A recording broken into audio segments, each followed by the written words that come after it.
Hello, we are Caitlin, Chrissy and John Thomas. Welcome to our school, St Andrews and St Bride's High School in East Kilbride. East Kilbride is a large town just a few miles from Glasgow in Scotland, and it was Scotland's first new town in the planning from 1947 onwards. For our My Hometown entry, we have been researching the journey a young boy called Isi Metzstein made in 1939. He travelled all the way from Germany on the Kindertransport just before the outbreak of World War II. He arrived here in the west of Scotland where he stayed for the rest of his life. It's an incredible story, and we've all learned so much about Izzy's journey here. We followed his route on a map and realised how far he came at such a young age. He was 10, just about to turn 11. I can't imagine coming 800 miles at the age on my own and not knowing whether I would ever see my family again. I couldn't believe there was such an interesting story right here on our doorstep until we started looking into it.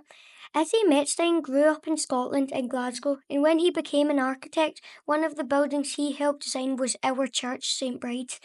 Over the course of our research, I learnt so much about his vision for our church, which took over 7 years to build. We've also enjoyed working together with teachers and pupils from different year groups outside of class. It's incredible how much we have found out about Izzy's journey. We have lots of authentic documents to prove it all happened and to explore how it happened. It's incredible to think Izzy, his 4 siblings, and his mum all made it out of Germany before the war, meaning they survived the horror of what was to come.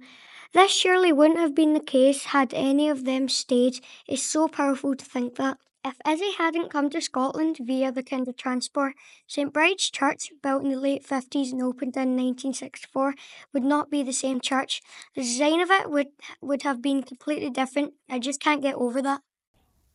I find the Hometown project so interesting because there was all this backstory about our church that's just literally down the road from our school.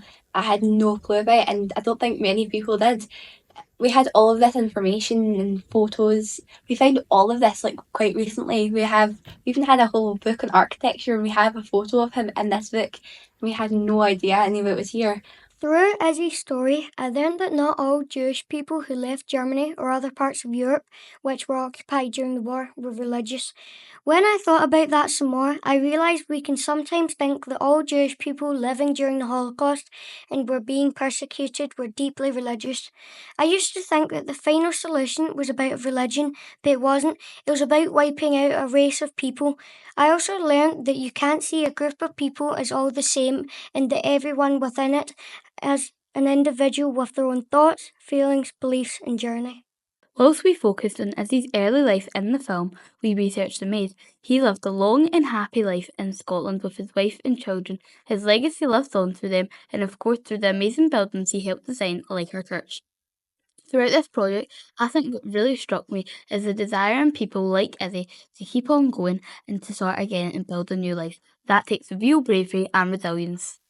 I agree. It would be quite hard to leave everybody, your whole country, your whole language, everything you've built up, alone with single no resources at all. Yeah. Mm-hmm.